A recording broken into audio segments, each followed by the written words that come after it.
Boa noite a todos. Oi, tudo bom, pessoal? Boa noite, bem-vindos a mais uma live do Mestre Jorge Agler. Mas hoje com uma ausência momentânea. Momentânea. É. Nossa querida Quirinha está internada com uma pielonefrite, mas parece que está respondendo bem ao tratamento. Amanhã a gente vai saber um pouquinho mais, que vão fazer novos exames e aí talvez ela volte para casa.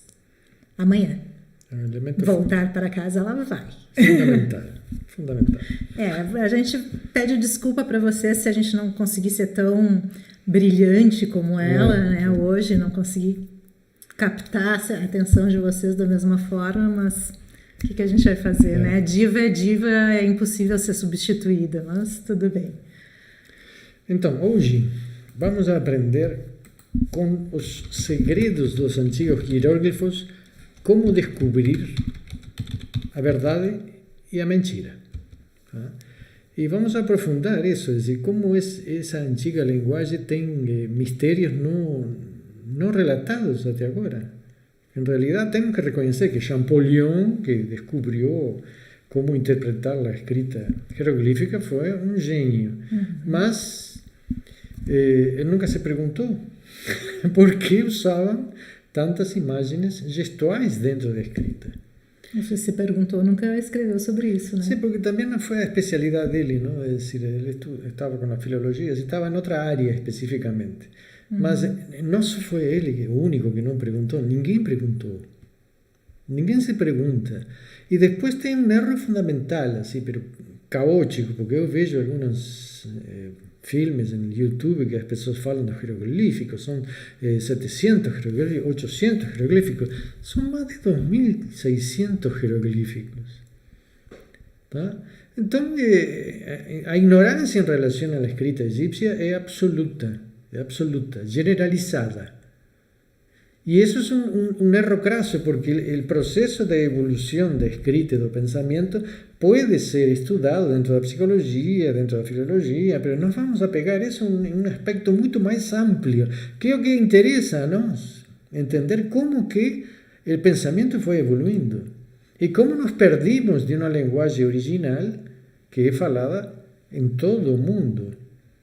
Es decir, una lenguaje única.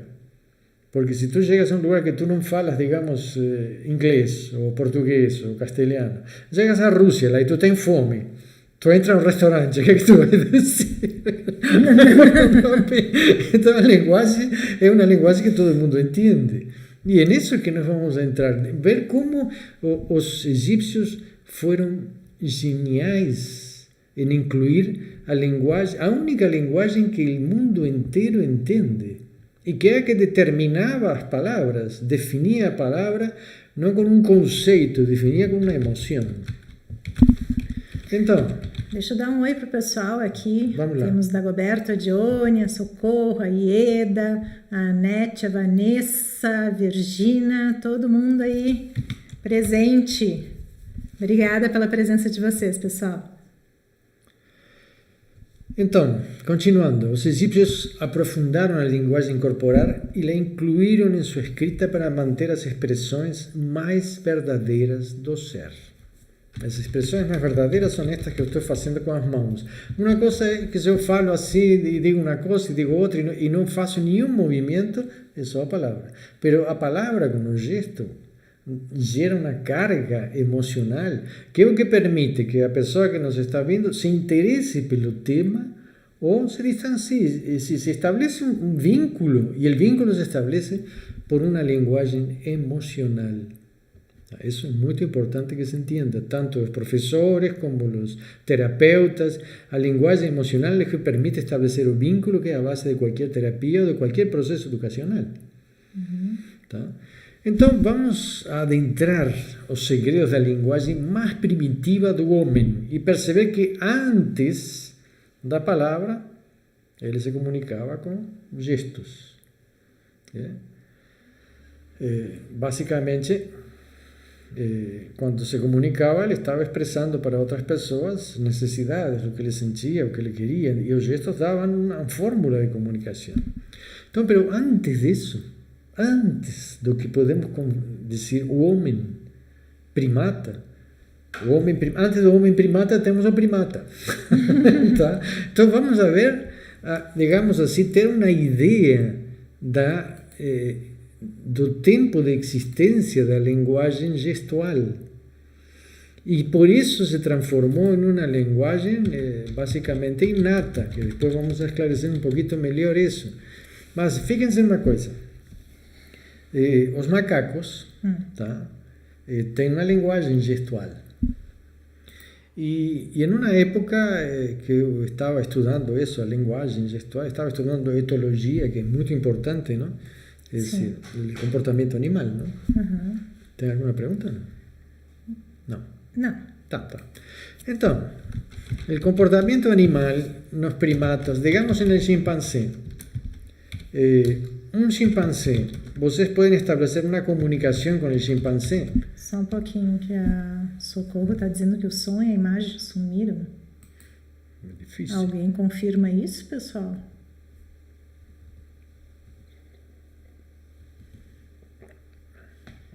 Talvez seja o sinal da internet, Socorro. É isso, deve ter sido o sinal da internet. Tá, vamos lá. Igual, obrigado, Socorro. Qualquer coisa, tu nos avisas. Então, os primatas, como estava falando, eles se comunicam entre eles, tá? E dentro do meio que eles se rodeiam. Tem uma constante comunicação, percepção com as plantas, as folhas, todo estão ligados. Mas agora, claro, aprenderam algumas pessoas a fazer sinais de comunicação de sordo-mudo, como que são o nome? No Brasil são libras, né? Libras. Bom, então agora com libras eles conseguem falar com os primatas, mas não é isso o que eu quero dizer. Eu quero dizer que os primatas têm uma linguagem muito intensa, gestual. E em uma época eu fui e fiz experiências com um chimpancé. Tá? E em realidade eu queria ver qual era a linguagem primária dos homens primatas, os primeiros homens que começaram a estabelecer uma linguagem.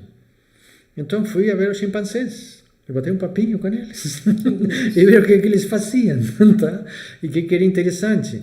E também estudei a criança de 1 a 3 anos para ver os gestos primários, como falamos, não? É decir, a criança, nos desenhos, são muito parecidos com os desenhos originais da escrita egípcia. E que os mesmos desenhos vamos encontrar em todo o mundo, não? Quando estamos falando não de uma escrita elaborada, sino aquela escrita original, que era mais símbolos. Mas, com o chimpancé, fiz uma experiência interessante, com um gesto que eu tinha avaliado como extremamente importante entre eles. Não só com os chimpancés, sino com outros macacos. El gesto era este, ¿ven? Así. Unir os dedos aquí. ¿Se ve bien? Aquí me está. Ahí. Aquí, así. Y falar, ¿no? Bater un papinho. Faz isso. O que o macaco faz? Fica excitado. E se masturba. Tá? Então, puxa... Esse negócio é pesado.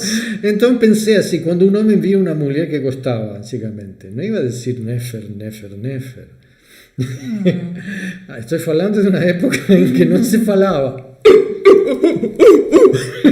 Só que falava com a mulher. Fíjense a coisa, não? É unir os dedos, enganchar. Tá? Então, digamos que a linguagem primitiva não mudou muito de hoje, digamos assim. Os gestos não se diferenciam tanto. Tá? Mas, que é interessante nisso? Que um gesto, tu vê uma coisa, um gesto pode induzir um estado de erotismo em um macaco. Bom, estamos falando de uma influência gestual mental. Es decir, un simple gesto podemos crear un estado emocional y estimular un instinto en un animal. Aí eu fiquei, para aí tem muito mais. Com certeza. Tem muito mais, porque se isso pode ser feito com um macaco, quem diz que não estão fazendo isso conosco? E aí, claro, fui a estudar os gestos dentro do mundo religioso, dentro do mundo espiritual, dentro da política, dentro do mágico. Não tem magia sem gestos. Dentro do marketing. E marketing e magia, gestos e Dos rituais. negócios. Nos negócios, na educação, em todas as áreas tu tem a opção de gesto. O marketing político, claro que já tem cursos para políticos, juízes, abogados, militares, sobre diplomatas, sobre o estudo dos gestos, e que eu acho extremamente importante. Porque se tu quer saber realmente o que outra pessoa sente, não pode estar fixado. E terapeutas, não pode te fixar no que a pessoa te diz. Tu tens que te fixar no que ela não diz, ou naquilo que se contradiz com o que diz. Que o corpo diz uma coisa e a boca diz outra. Então, poxa, temos algo que não combina. E o terapeuta que fica analisando a palavra e deixa o gesto de lado, está deixando a linguagem mais importante do ser humano, a linguagem da alma, de lado. E tentando descobrir algo através da palavra que é uma invenção muito recente, digamos assim. Então, temos que entender que quando uno vai a estudar escrita, não dá um pulo e depois cai nos gestos, e isso é o que vai. Quando vocês estão estudando escrita e gestos, o que vocês estão procurando, assim como as coisas místicas, é conhecer a alma da pessoa. Uhum. E esses são meios. A escrita é um meio. A escrita, não a escrita de computador e o que se faz hoje, não? Mas a escrita de uma carta era um meio. Os gestos e outro meio extremamente fundamental quando se está frente a uma pessoa, frente a uma negociação. Frente a uma negociação é fundamental você saber o que realmente essa pessoa quer. Sim, e hasta onde está disposta a ir. Só que negociação, meus queridos, é tudo na vida. Porque desde uma relação, não deixa de ser uma negociação. Tudo é uma negociação. É isso. Interesses, trocas. Tudo é uma negociação. E aí que aparece. A não ser que tu viva sozinho num mundo dentro de uma redoma. Esse é o ponto fundamental. Então, hoje existem infinidade de métodos de analisar o gesto, inclusive o gesto da voz. São as variáveis do tom de voz. Mas isso vamos ver se dá para falar hoje ou se não quero dispersar isto. Então, tudo isso nos mostra que existe uma linguagem inata. O que é inato? Vocês sabem, não? Inato é aquilo que já vem com a pessoa, é decir, é uma questão genética, está no gene da pessoa. E o que é inato? Tem vários estudiosos que dizem que tudo é inato. O que seria inato? Bom, quando a criança chora, tá? Ela está chamando a mãe, mas todas as crianças quando querem algo choram. Bom, então o choro é natural. Sim, as crianças, vocês sabem, quando nascem podem... Vai um pouquinho para lá. Um pouquinho para lá? Tá. Aí. Okay. Aí está botando isso. As crianças aí podem ver, aí no quadro inferior, aqui do lado da minha cabeça, está aqui. Aí vão ver as criancinhas que nascem e já sabem nadar. Pero 90 dias depois não sabem. É decir, a criança entra dentro da água e não respira, e sai da água e respira. E voam, nadam, tranquilamente. Então, temos uma série de fatores que nos mostram que tem elementos inatos. Procurar o seio materno, o espirro. Isso que tu fizeste agora, sim, espirro. Levantar a sobrancelha quando você reconhece algo. Oh, fulano, lá, oh, socorro, levanta a sobrancelha. Tá? Oh, Ieda, levanta a sobrancelha. É um reconhecimento. O corpo reage ao reconhecimento. Pode ser qualquer pessoa na rua, em seguida a sobrancelha levanta. No caso dos cachorros, levantaria. Bom, ele está prestando atenção, então, nesse aspecto.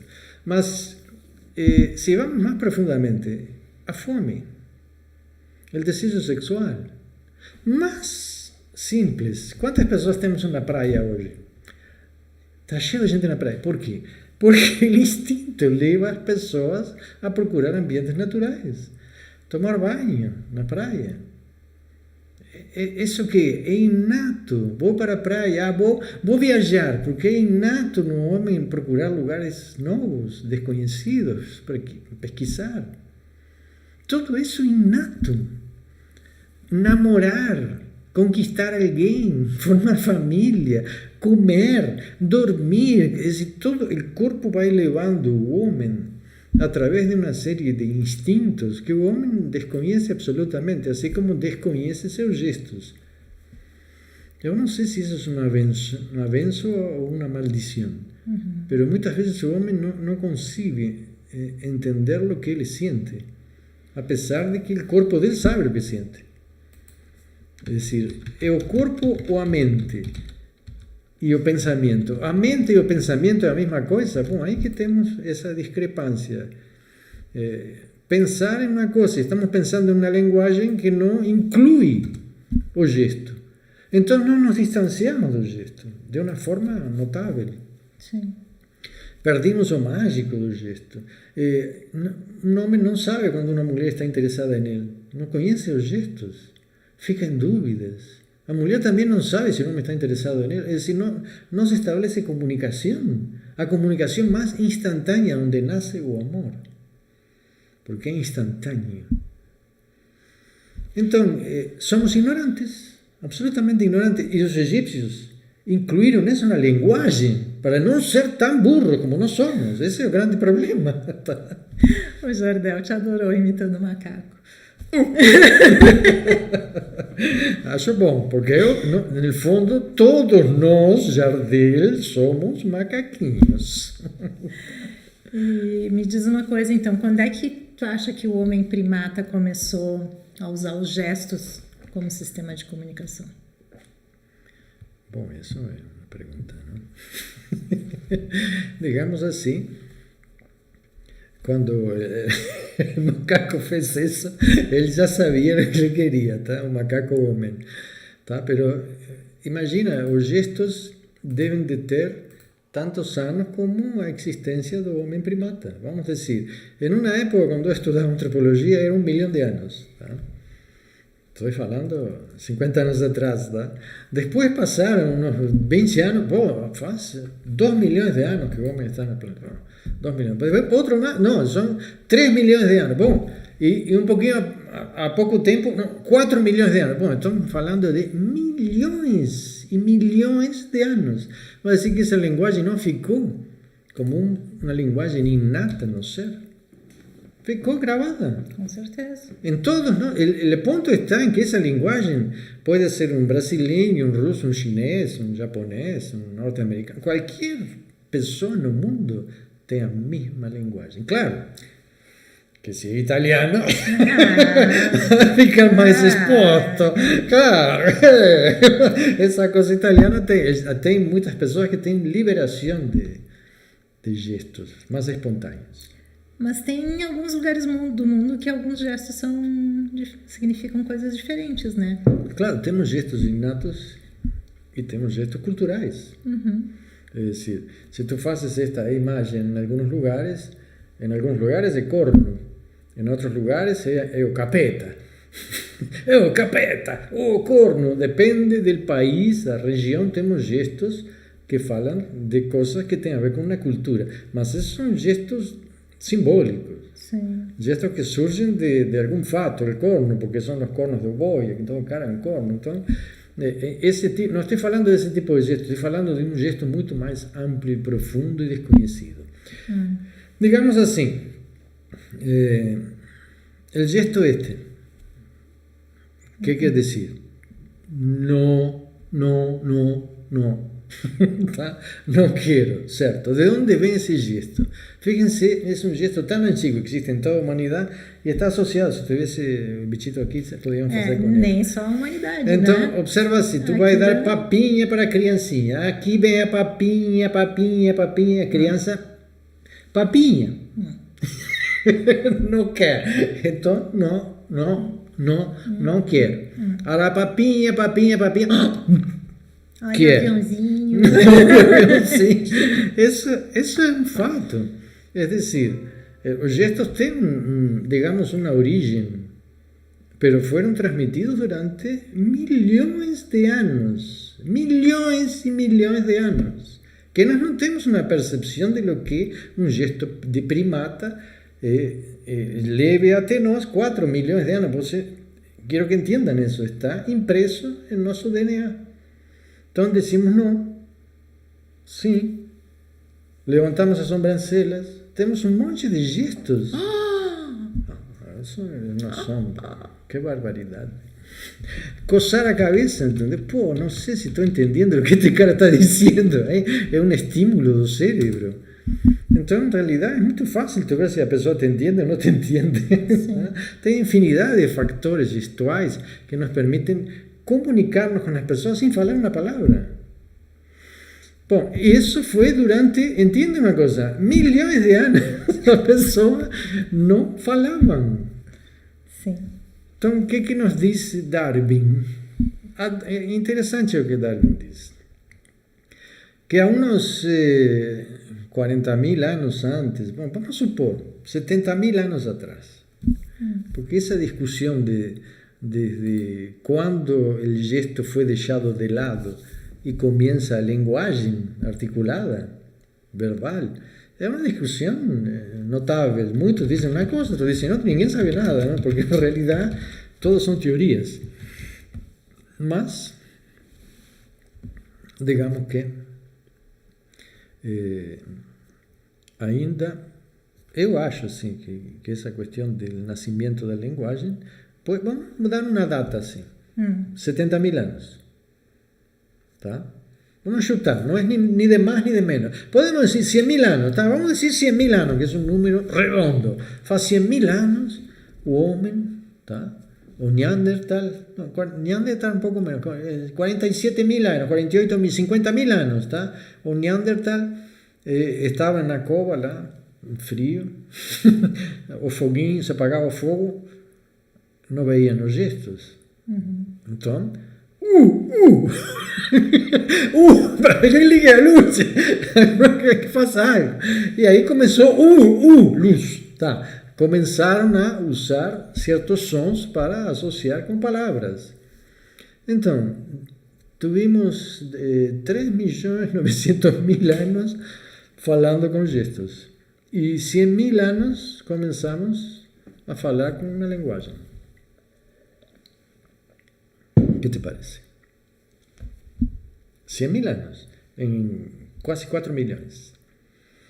Então, 100.000 anos é muito pouco. Em realidade, muita gente diz que é muito menos, tá? Vamos supor 100.000 anos, tá? Em relação a 3.900.000 anos que o homem está na Terra, começou há muito pouco tempo a desenvolver uma linguagem verbal, tá? Bom, sim. Mas, e depois, nós temos a escrita. Aí está a escrita. Vamos passar, vamos mostrar. Vamos passar agora. A ver si, no, ahora sos tú que está un poquito más. Bueno, eso que está mostrando ahí es una pequeña parte, pequeñina, dos símbolos gestuales que vemos en la escrita egipcia. Estoy diciendo que es una parte muy pequeña. Tem centenas de diseños gestuales que expresan centenas de ideas diferentes. Tá? Agora vamos ver isso, tá? Quando começou a escrita, então? Tá? Segundo dizem, a escrita egípcia começou há 7.000 anos atrás. Vamos chutar, porque alguns falam de 5.000 anos. Mas vamos chutar 7.000 anos atrás. Então, se uns 100.000 anos já se começou a parar de falar com gestos. Parar não, né? Não, vamos então, 50.000 parou. 50.000 o homem já falava, não? Desenhava, né? Sim, mas não parou de falar com os gestos. Sim, ia acompanhando com gestos o que ele falava. Pero, digamos, deixou parou... de ter tanta importância. Parou de entender. Tá. Parou de entender. Então, pero temos que 7.000 anos atrás começou a escrita, geralmente em todo o mundo, escritas diferentes nessa época, o sânscrito, escritas chinesas. Não, vamos dizer, 10.000 anos atrás começou a escrita, mas a linguagem gestual nas outras escritas não existe. con esa intensidad, con esa profundidad que los egipcios colocaron, no existe. Não. As outras linguagens escritas não incluem o gesto. Quiere decir que el gesto ficou longe na história. Longe ao ponto de não entender o gesto. Al ponto de não incluir nada. Nenhuma escrita no mundo inclui o gesto. Tem os emoticons. Os emoticons são modernos, são atuais. Os emoticons não contam agora. Mas, de fato, se você vê nisso, não se vê muito porque são muito pequeninos aí. Mas são centenas de imagens gestuais muito bem catalogadas e muito bem definidas no contexto das palavras. Uhum. Então, digamos que as outras línguas não incluíram isso. Por quê? Porque a linguagem gestual ficou longe no tempo e fora de sua consciência. Tá? Totalmente fora da consciência. Igual que nós. Nós achamos que alguns gestos representam tal coisa, tal outra, mas ninguém fala nada. Se começou a falar com O Corpo Fala, aquele livro que saiu Sim. 40 anos atrás. Infelizmente, se tem algumas pessoas tentam fazer uma interpretação gestual, acabam fazendo uma interpretação gestual de forma errônea, né? Eu vejo, porque eu acabo acompanhando muito os relatos dos pacientes que fazem perícia, né, do INSS, e às vezes eles contam certas interpretações que se fazem desde da sua aparência, etc. Porque a pessoa vai lá, tá doente, etc., mas se arruma para ir ao médico para fazer a perícia, etc. Bom, então tu não tá doente porque tu arrumou o cabelo. Então daí fica meio complicado, né? Então essa tentativa de fazer uma interpretação que acaba indo... Não, são interpretações absolutamente errôneas e ignorantes do fenômeno gestual. Isso, origem, cada gesto tem uma origem, como falei, do gesto da negação. E a negação é absoluta a través de toda a história. Então, é um gesto universal. E estou dizendo que a maioria dos gestos tem uma origem inata. Mas nenhuma pessoa tem consciência disso, de lo que está colocando quando movimenta seu corpo. E muitas vezes, ¿qué es lo que salta? En realidad no es que salte a mentira y a verdad, lo que salta es a contradictorio. ¿Tá? Que eso es lo que nos vamos a ver un poquito más a frente. Entonces, si van a ver esas imágenes egipcias que están ahí, van a encontrar algo que fue lo que yo descubrí. Entonces, cuando yo faço un estudio y doy los cursos sobre análisis gestual, yo doy la misma base que los egipcios colocaron en su escrita. Eles descubriram a polaridade nos gestos, e isso é muito importante. Gestos ativos, gestos passivos. Digamos que se uma pessoa está deprimida, ela está olhando para baixo, porque tem a sensação de que ele pesa, o corpo pesa. Quando a pessoa está deprimida, todo pesa. Quando a pessoa está eufórica, está leve, olha para cima, olha que dia maravilhoso. Quando está deprimida, eu estou caindo, estou indo em direção à terra, eu estou morrendo. Então temos gestos que descem e gestos que sobem. Não? Olho para cima, olho para baixo. Quando a pessoa está eufórica, escreve com as letras e as frases vão em direção ascendente. E vai para cima. Quando está deprimido... Então vocês vão ver que o gesto se manifesta no traço escrito e se manifesta também na postura corporal, na coluna, na postura da coluna, que define o estado de ânimo. Sim, a pessoa orgulhosa cresce uns 10 centímetros, né? Sim, então, polaridade. Nenhum livro de gestos fala das polaridades que os egípcios colocaram. As mãos abertas, as mãos fechadas, as mãos que dão, as mãos que recebem. Está todo. E eles colocaram os olhos, as orelhas, as nariz, as partes, a perna, o pé, os dedos, todo o corpo em suas polaridades. Os pés abertos, extroversão. Os pés fechados, introversão. Contradicção. O corte, o fechamento. Pero este jeroglífico é assim. Não quero saber mais nada. Corte. E aí sim, é um corte. Não vai insistir quando Teve o corte, acabou. Tá? E o gesto das mãos à frente, defesa, para aí, te acalma, fica sereno, as mãos à frente, a pessoa para. Então, os gestos não são uma linguagem, é uma energia que passa de alma para alma. Só que a mente não entende, mas a outra alma entende. E tem uma linguagem associada ao processo de conquista afetiva, de conquista amorosa, em todos os aspectos, como falei, negociações, tanto financeiras como afetivas. Até na magia, né? A magia, tudo é gestual. Só que se transformou em algo ritual. E muitos ritos estão associados aos rituais que existiam dentro do templo, como tu chegar ao santo. Porque não era qualquer que entrava no santo do templo. Aparte, no santo do templo tinha uma arca. E a arca não era qualquer que podia tocá-la, nem podia se aproximar-se, porque se pifava, se não era a pessoa certa. Já fez assim. Sim, aí se ia, tá? Esse é o negócio. Então a arca era algo sagrado, mas não era só sagrado, era algo que só poucas pessoas podiam tocar. Então, claro, tantos passos para aqui, tantos passos para lá, e aí, claro, podia desligar. Se não fazia esse movimento, ficava ligada. Ligada a quê? A uma energia. Que todos nós sabemos que os egípcios tinham capacidade de liberar energia e cargas elétricas extremamente poderosas. De aí a arca da aliança. Bom, de aí isso é outro tema. Mas estou falando que é um tema que tem a ver com o quê? Com uma série de gestos que entram dentro do mundo mágico, que hoje se repetem e não tem nada a ver com o que realmente é sua origem. Certo? Então, eles eram gênios nisso. Os sacerdotes, os juízes, o faraó, observavam tudo. Claro, eles conheciam a linguagem mais profunda da alma dessa pessoa. Não precisavam torturar a pessoa para saber se estava dizendo a verdade ou a mentira.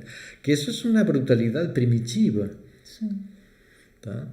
Então, digamos que vamos pegar só alguma coisinha só, leve dos egípcios.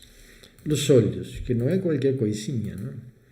É uma coisinha extremamente importante. Aí está os olhos, os famosos olhos de Horus. Então, algo para que vocês entendam. Os olhos são um reflexo claro da alma, em toda a sua expressão. São extremamente expressivos. Tá? Me lembro que uma vez atendi um político e me disse: Jorge, o fotógrafo quer que eu tire uma foto, mas tenho que ter uma sonrisa em meus olhos. Eu pensava, para ter uma sonrisa em teus olhos, tu vai precisar muito, porque isso não é tão fácil. Tá? Mas, de qualquer maneira, os olhos são extremamente significativos. Os olhos de Horus, que representam o sol e a lua. Horus, quer dizer o dourado, o brilhante, a luz. Percebem a luz. E para eles era algo sagrado, senão tu vivias na escuridão. Não? Então os olhos é o que te mostram a luz, que é a origem de toda a vida que nós conhecemos e de todo o que nós vemos. Mas é muito mais profundo que isso. Eles sabiam que o olho era claramente uma expressão da alma. Quando alguém gosta de alguém, olha assim, e a pupila se dilata, como vocês podem ver nessa imagem. Temos um olho com uma pupila dilatada. Mas quando alguém não gosta, olha para essa pessoa, se fica com os lábios, a pupila se contrai. Tá? Então, pupilas dilatadas geram estados de altíssima emoção. Por isso que as mulheres na Itália se botavam a beladona, pica uma gotinha de beladona no olho, e o olho fica com a pupila dilatada. Então todo mundo fica olhando aquela mulher, olha que... A bela dona, claro, porque tem a pupila dilatada. E os desenhos animados que fazem... Sim, os japoneses. Todos com uns olhões, enormes. para que as crianças gostem, para que todos nós gostemos. Olha que olhão, que coisa emotiva. Quando um gatinho nos olha assim com os olhões e empieza a dilatar a pupila, pobrecinho, vem cá, bichinho, que isto que lo... É algo claro, a expressão dos olhos, mas é muito interessante como podemos usar isso em um plano afetivo. Se tu sabes se uma pessoa está gostando de ti ou não. E o pior é que ele não vê, que as pupilas dele se dilatam. Aí é difícil não fazer isso, né? Mas en realidad, ¿qué acontece? La mujer dilata la pupila, es ella que gosta y que llama. Y después el hombre olha y dilata la pupila de él. Entonces, realmente, ¿quién es que conquista? Es la mujer que conquista. Eso es algo que el hombre no sabe. Hoy solo neurocientistas saben de eso. Son los que tienen un segredo, que achan que tienen un segredo, de algo que ya está escrito há 7.000 anos. Tá? Então, a pupila se dilata. Quando vocês vão a comprar uma pérola no Japão, e você vê uma pérola maravilhosa, a pupila se dilata e o cara, olha, te vou te cobrar $7.000 essa pérola. Por isso que os grandes compradores usam óculos oscuros, para que não vejam quando gostam de algo. Então, são todos segredos que algumas pessoas sabem e usam. Es decir, si una mujer gosta de un hombre, ella dilata la pupila y libera feromonios. ¿Tá? Cuando libera los feromonios y dilata la pupila, el hombre olha, siente, y él acha que gosta de esa mujer, y ella no, ella baja la vista. ¿Sí? Olha para acá y baja la vista como no queriendo mostrar interés, mas ahí que está mostrando interés. Ahí comienza el juego de la seducción. Y todo es gestos. Hasta el momento que el cara se aproxima para hablar con ella, todo es gestos. Mas ele não sabe que já foi fisgado antes de chegar até ela. Tá? Isso é o que os homens não sabem, que já foram conquistados. O que nós vamos fazer, né? A mulher, ela faz a escolha, e faz uma escolha com uma base genética. Isso não quer dizer que não exista o amor. A primeira escolha é genética. Tá? Pode haver destino, sim, pode haver um monte de coisas atrás disso. Mas os gestos são uma linguagem fundamental. Temos alguma pergunta ou ainda não? Estão gostando do tema? Olha, não, o pessoal não está se manifestando aqui, não sei. Acho que não. Então não gostam do tema, tá bom. Então é assim, a mulher quando gosta de um homem dilata a pupila. Sim, quando não gosta também contrai a pupila. Sim. Quando um homem se sente rejeitado por uma mulher, é só olhar. Olhar as pupilas. E ele já sabe. E vou insistir quando ela não tem as pupilas dilatadas. Mas tem caras chatos. Tu tem que me amar, tem que me amar, tem que me amar. E se tu não me amas, então, pum, eu te mato e me mato. Tem muita loucura por falta de entender realidades. As cargas afetivas modificam, os gestos se modificam, a abertura emocional modifica. Então, digamos que se uma pessoa diz: olha, estou te oferecendo isto para ti, para teu bem. Não é o mesmo que estou te oferecendo isto. Estou te oferecendo isto para ti ou para mim.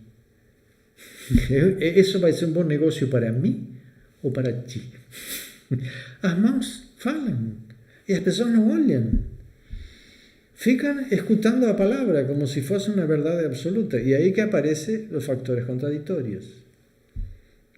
O contradictorio es decir, tú gostas de tal persona y la pupila se contrae. Tú gostas de tu trabajo y la pupila se contrae. Son cosas que el cuerpo se muestra. Fíjate que... A Socorro está perguntando se é só a mulher que dilata a pupila. No, hombre también, claro. Mas não adianta de nada. Se a mulher não dilata, o homem pode dilatar todo o que quiser. Tá? Porque ele não libera os feromônios.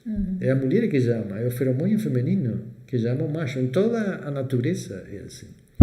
E o Rafa está querendo saber como acontece a projeção de energia pelos olhos. Bom.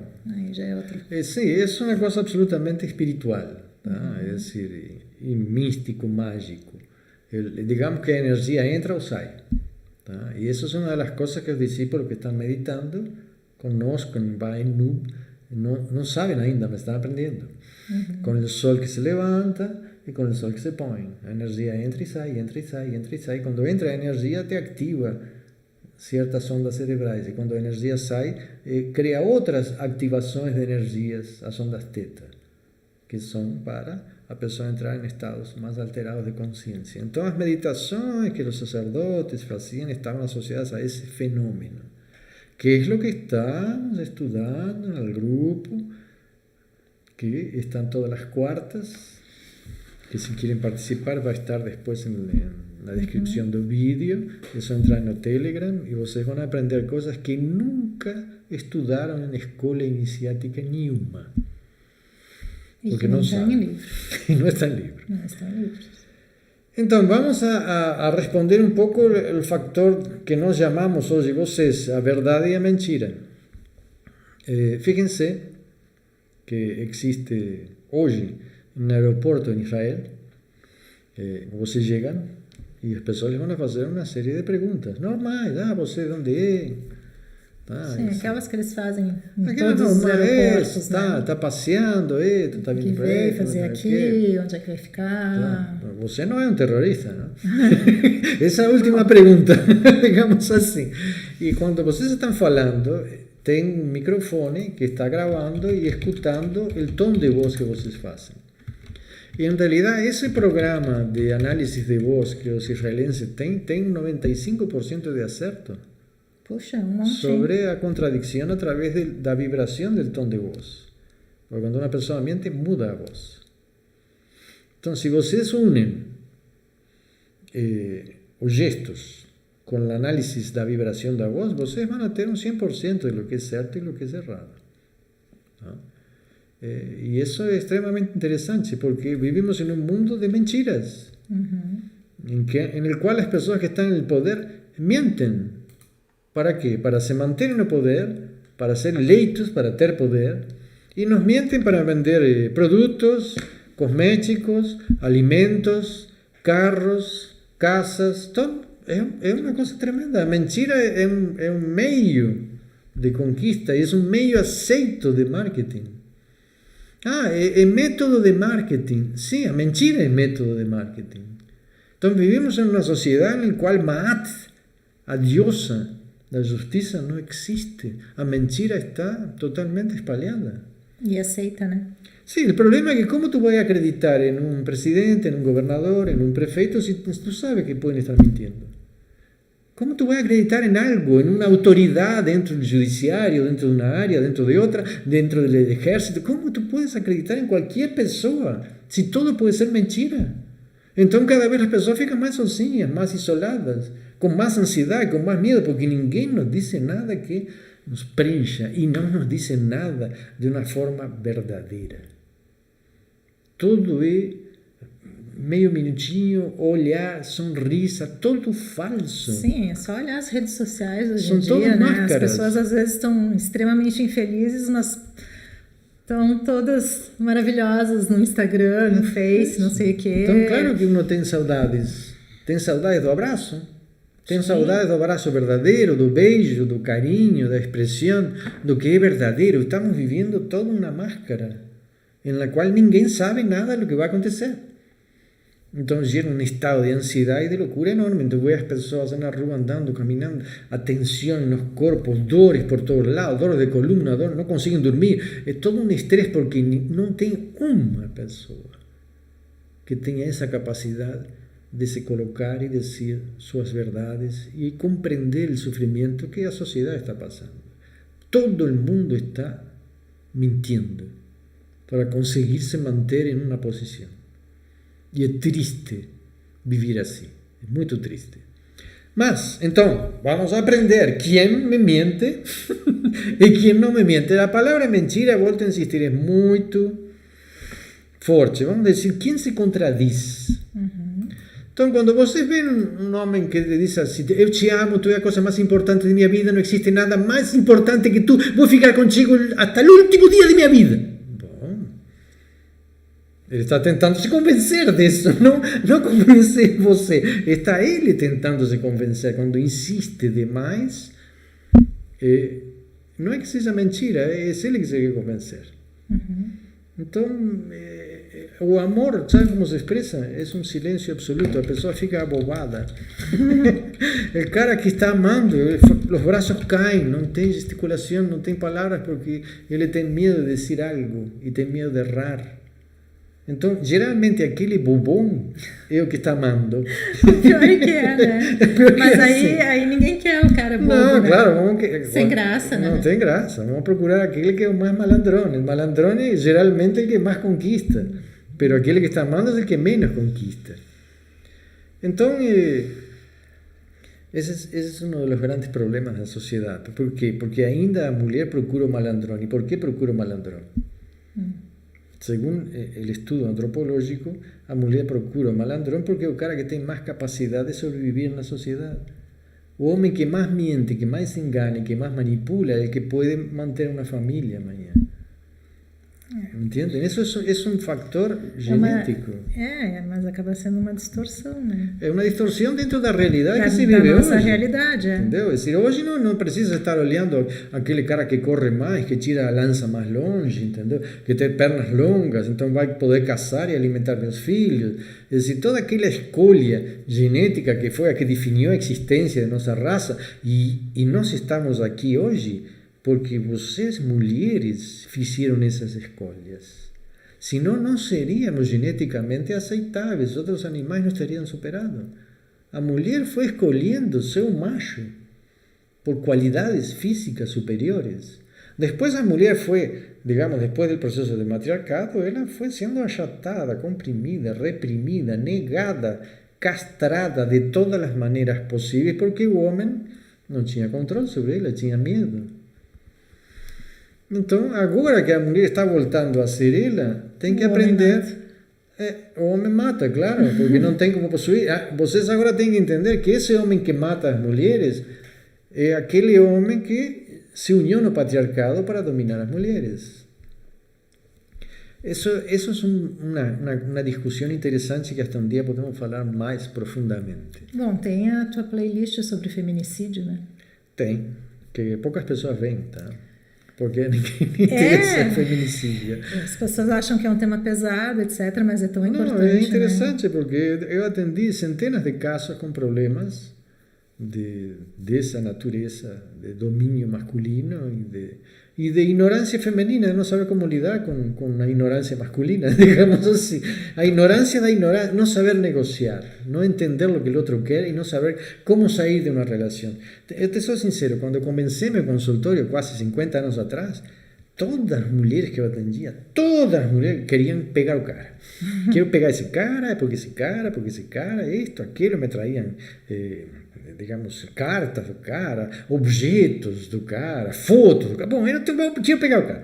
Depois de uns 25 anos no consultório, mestre, quero largar esse cara. Como é que eu faço? Como que eu faço sem que me mate, entendeu? E pegando minha parte ainda, o que é meu, o que eu tenho direito. Bom, aí tem aquela primeira fantasia, vou me casar, vou ser feliz, vou ter um lar, vou ter uma família e vai ser tudo maravilhoso. E depois vem a segunda fantasia. Vou largar esse cara, vou fazer o que eu quero, vou ser feliz e vou conseguir me realizar. Também são duas fantasias. Em realidade, é importante que tanto o homem como a mulher saibam o que eles sentem. Senão, um matrimônio e uma relação afetiva é um martírio. É uma violência. É uma coisa querer se convencer e querer conquistar uma pessoa e ele não sabe nem por que ele quer conquistar. Porque eu quero. Não estamos falando de amor. É triste isso. Então voltemos. As regras. Vamos voltar. Já estão as regras aí. Muito bem. Então digamos que quando uma pessoa se empieza a contradizer, ou uma pessoa empieza a botar a mão perto da boca, como está falando, porque tu não sabes que essa situação não é assim como tu dizes, aconteceu de outra maneira, não foi bem assim, entendeu? A mão se aproxima da boca, a pessoa está ocultando algo, porque no fundo não devia dizer, não posso falar, mas eu tenho que falar. Então... Mas tem também aquela questão de esconder a boca por vergonha. Tem a questão de esconder a boca por questões estéticas, não? É decir, mas hoje quase que não tem, porque todo mundo já fez, já arrumou os dentinhos. Ou também por questões educacionais, às vezes o pai tem. Por isso que tu tem que fazer uma soma de gestos. Para tu descobrir, digamos, uma contradição, tu tem, como os egípcios tinham, todo o corpo. Porque as mãos também te dizem a verdadeira mentira, os pés também te dizem a verdadeira mentira, o corpo todo, quando tu vê que a pessoa não se encaixa na cadeira, está falando contigo, pero está querendo fugir. Como? Está querendo, e olha para um lado, e olha para por onde eu fujo, porque estou dizendo algo que não é verdadeiro. Então, a fuga, tapar a boca. Quando a pessoa, digamos assim, tem os gestos e está tranquilo, sereno, e não se mexe e olha com calma, tudo bem. Então, o homem que não me olha nos olhos é falso. Isso é verdadeiro para a maioria da sociedade, mas essa é uma das maiores ignorâncias que se tem em relação ao estudo real dos gestos. Quando uma pessoa olha nos olhos, nos encara, olho no olho, assim, olho no olho, assim, tu vai ver. Agora eu vou te ensinar como é que é a coisa. E aí tu encara. Bravo.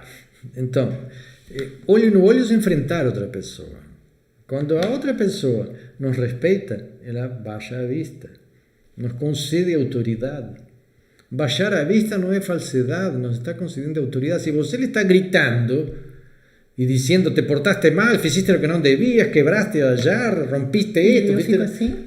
E qual é a tua? E que me importa? É como isso faz o Nick. O Nick também faz isso. O cachorro faz assim. Olha o que tu fizeste. Fugiste daqui. E ele a Rivka faz assim. E a Rivka agacha a cabeça e sai, se atira no chão e se sente o pior bichinho do mundo.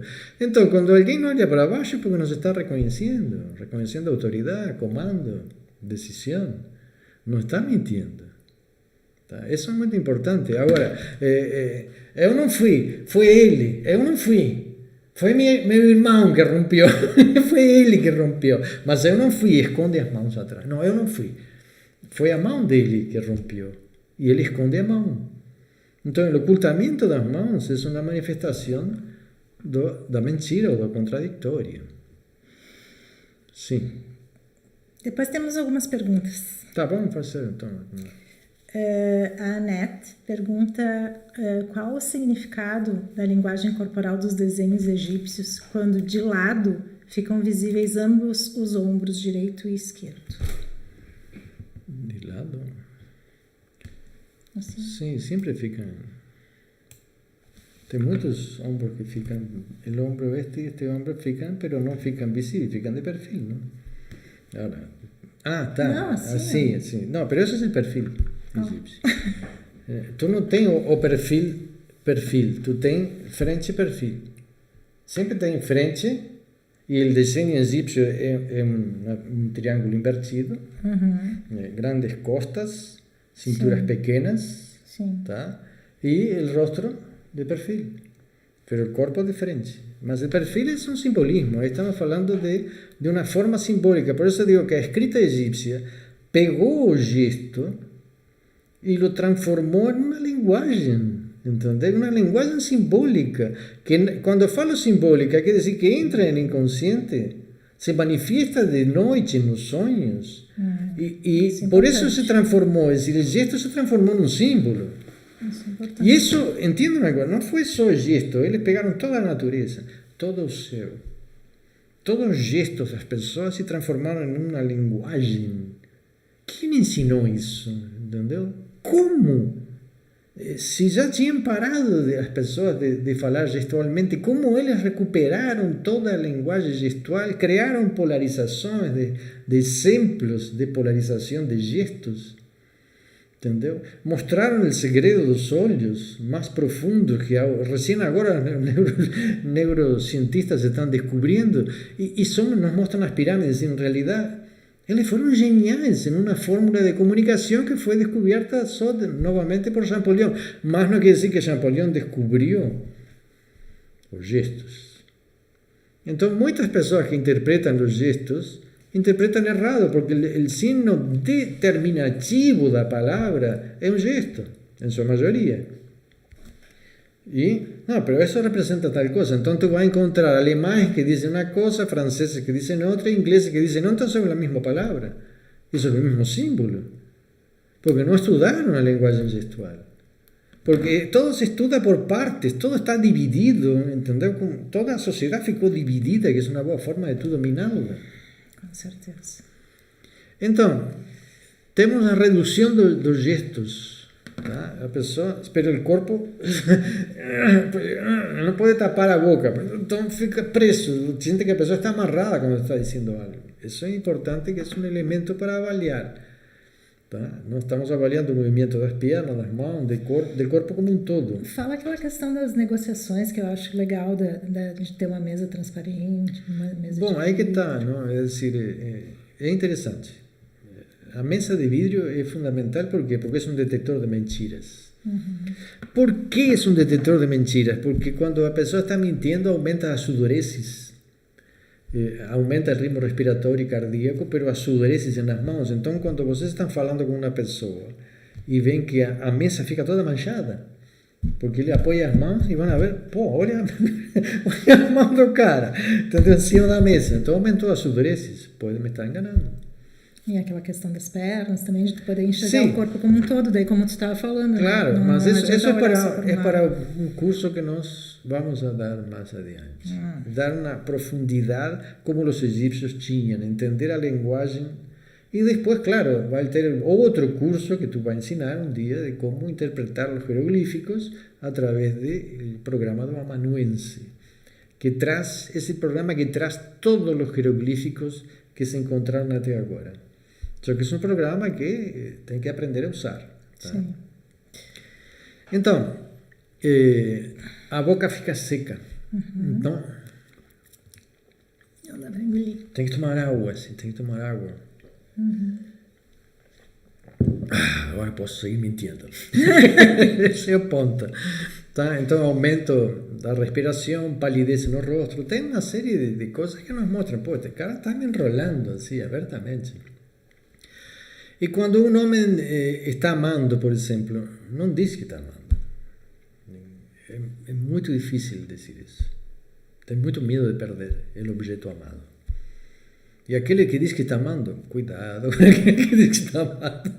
É melhor que não diga nada. Por isso eu digo que parece contraditório. Mas se vocês vão a procurar a linguagem da alma, que é o que importa, porque é o que mantém a relação, a linguagem sexual mantém a relação um tempo. Deu? Mas a alma não, a alma se reconhece. Uma alma reconhece outra através do tempo. E quando uma pessoa que vocês conhecem de outras vidas aparece, olha, pá! E quem é essa pessoa? Mas o primeiro que acontece é uma sonrisa. E você, pero estou sorrindo por quê? Se nunca vi essa pessoa. Pero uno reconhece, a alma reconhece. Então, a pessoa não, a ver que sapato está usando, a ver a roupa, a ver o carro que tem. Enquanto vocês estão olhando isso, não estão olhando a alma. E aí é que os relacionamentos estão errados. Porque não se reconhecem. Então, a escrita egípcia, a linguagem egípcia, talvez seja a melhor linguagem do mundo.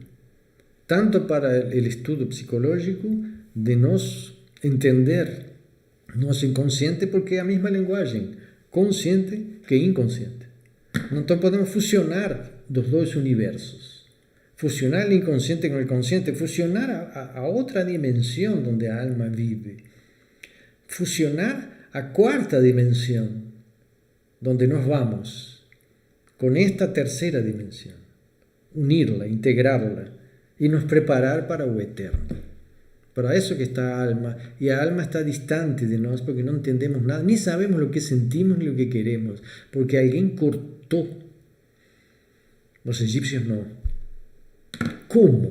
La pregunta es ¿cómo? Eles consiguieron reter durante 50.000 años una lenguaje que tinha sido esquecida por toda a humanidad.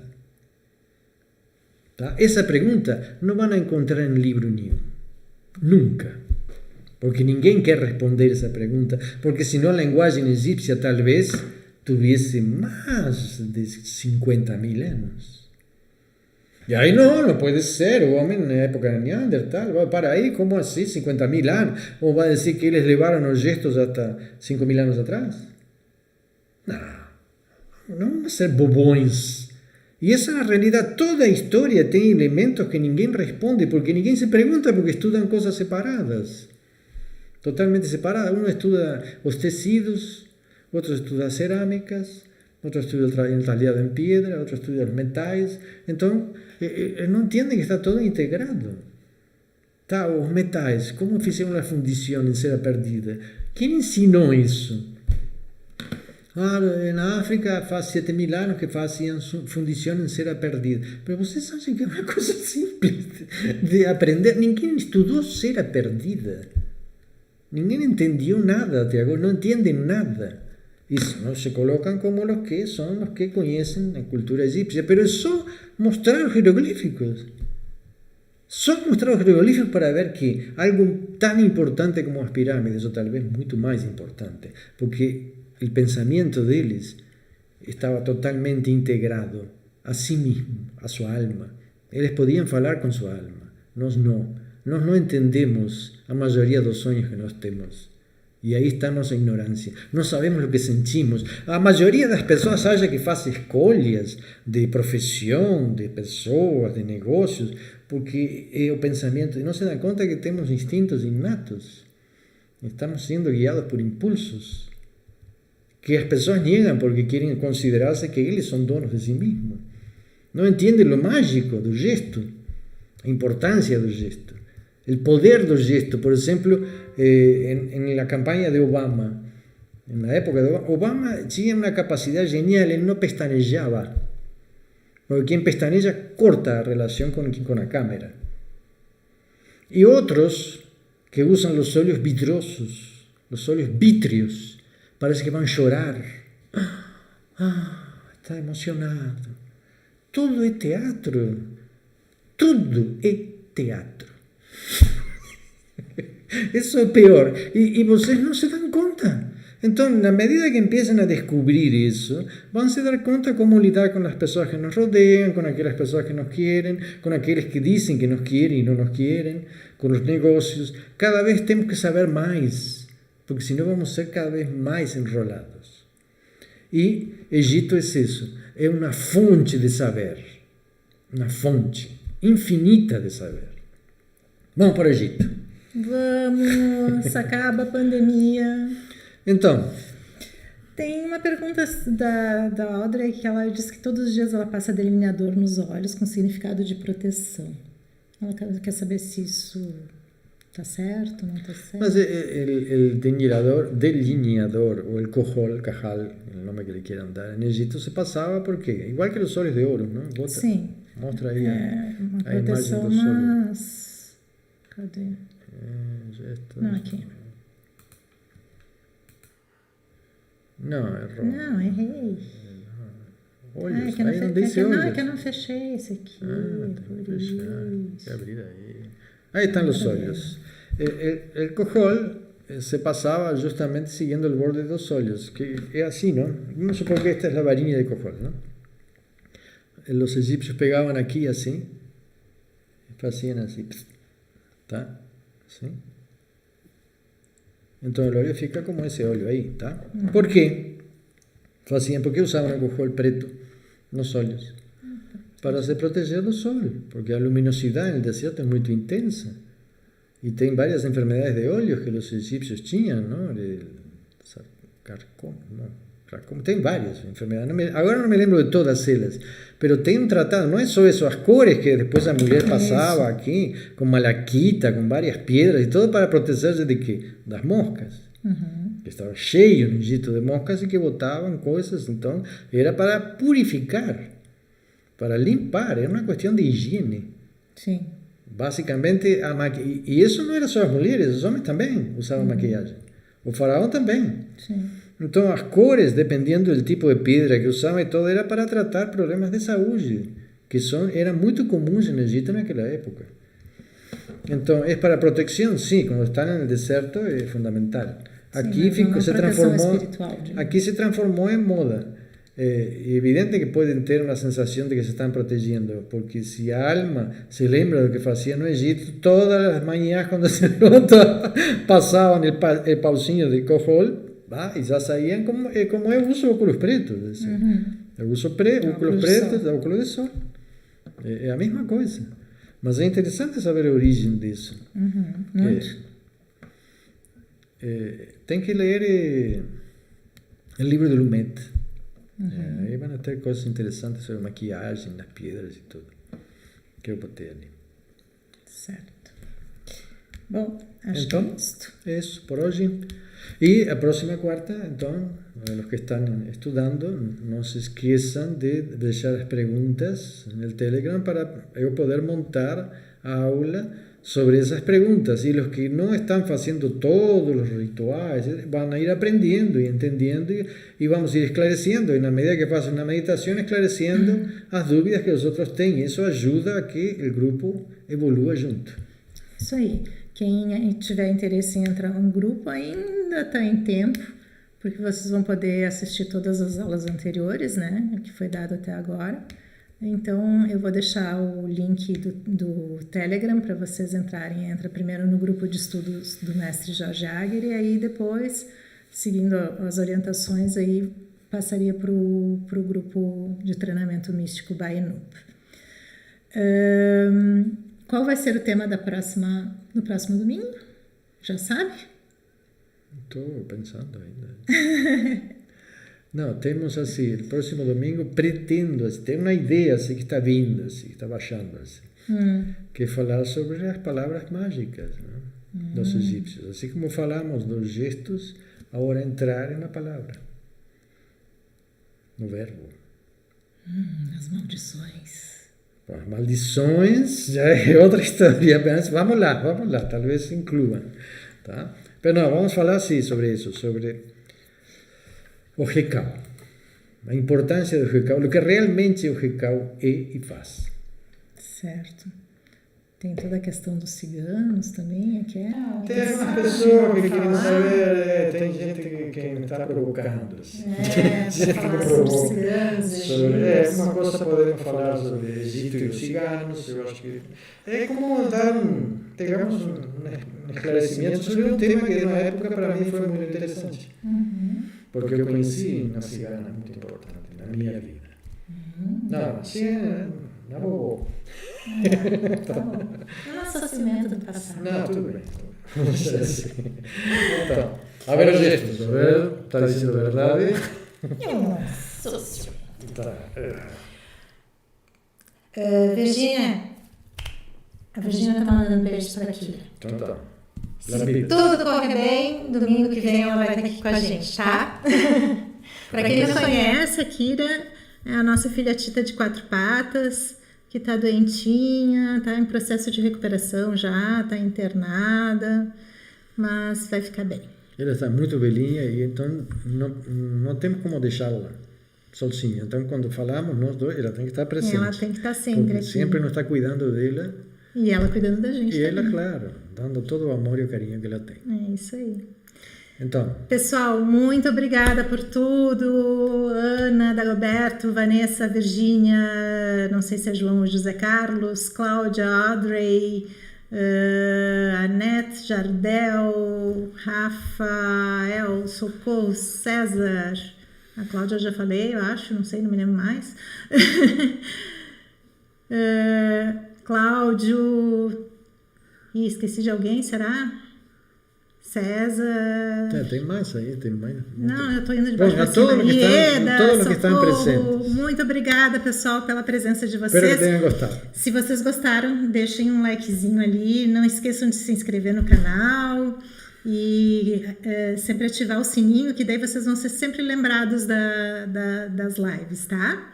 E se vocês puderem deixar um comentário depois também. Sempre bom. Também sempre é bom, nos ajuda bastante. Até para saber como é que vocês acham, se vocês curtiram a aula ou não, se ficou alguma dúvida. Priscila, obrigada. Boas energias para a Kira. Um beijão para vocês. Tchau, boa semana. Tchau, nos vemos.